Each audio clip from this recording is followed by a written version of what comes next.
Hi everybody, I'm Maria of mariamindbodyhealth.com, and I want to talk to you about something I see a lot in especially my female clients: bone health, osteoporosis, osteopenia.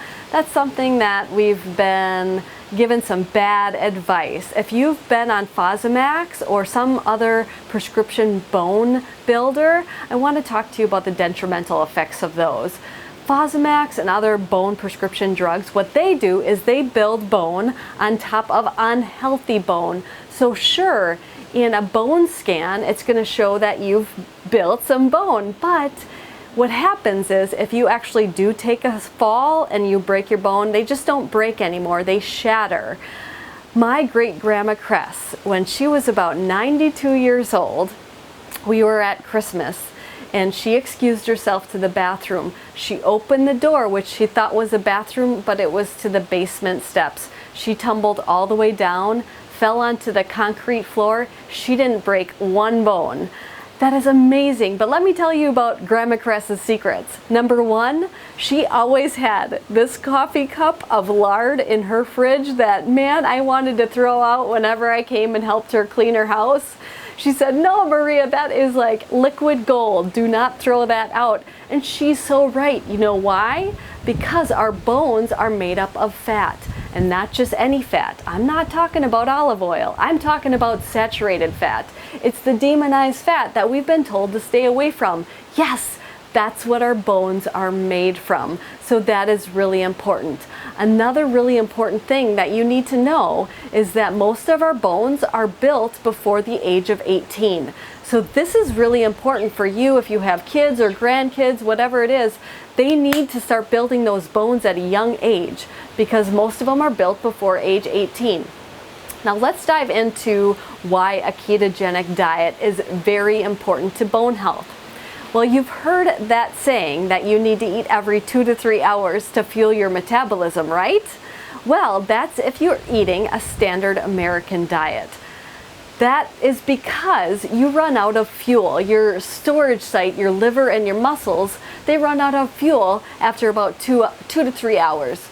What happens then is it steals from either your lean tissue, which we don't want to happen, or it steals from your bones. Another thing we don't want to happen. And if you think about it, as you're sleeping, you don't wake up to eat, right? So what happens after that 2 to 3 hours? Well, yep, it steals from your lean tissue or your bones. That is not a good thing. But if you're eating a ketogenic diet, guess what happens? It steals from your fat cells. It's utilizing your fat for fuel. This is a good thing. So a ketogenic diet is fantastic for anybody suffering from osteopenia, osteoporosis, not just because of the bone or just because of the saturated fat you're going to eat, but because it's going to utilize that fat tissue rather than your lean tissue or your bones. Now, another thing that a ketogenic diet, we want to drink our bone broth, right? You've heard all about the wonderful benefits of bone broth. Well, it has all of these awesome minerals that help give you the minerals you need for your bones. Something that you might not know is caffeine is a bone robber. So if you're trying to cut the caffeine and cut that cup of coffee in the morning, bone broth is a great warm drink. Sometimes we just want something warm in the morning and you're like, I'm not cutting my coffee. Now let me tell you, I worked at coffee shops since I was about 16 years old and throughout my whole college career. So I was like the queen of coffee, but that is a bone robber. So that is something that if you do in fact suffer from osteoporosis, osteopenia, you probably want to cut that out. Some other bone robbers would be sugar and excess carbohydrates. I was telling you about how the sugar just robs those minerals from the bones. You want to cut that out. Another bone robber would be antacids. If you're taking something like Tums, or if you think that that's your good source of calcium, it is not.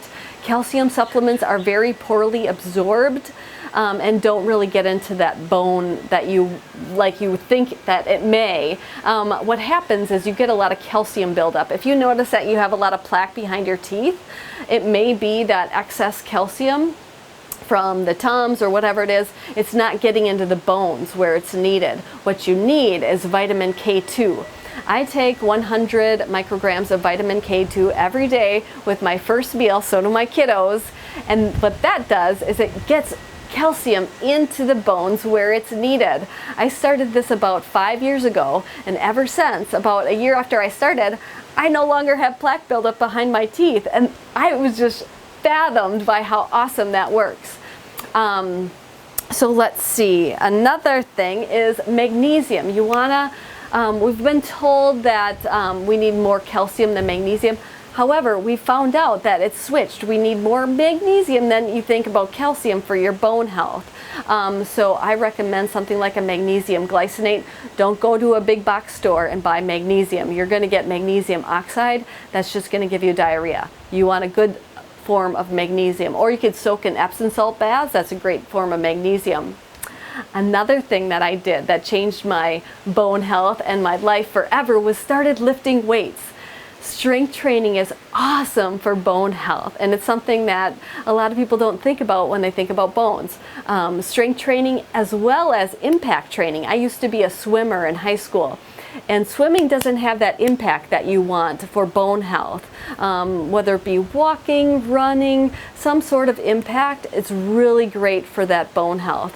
I will have more information on bone builders and bone robbers in the link below. And remember, if you leave a comment on what video you want us to do next, we will do that. And also subscribe to us on YouTube. Thanks everybody. Aloha.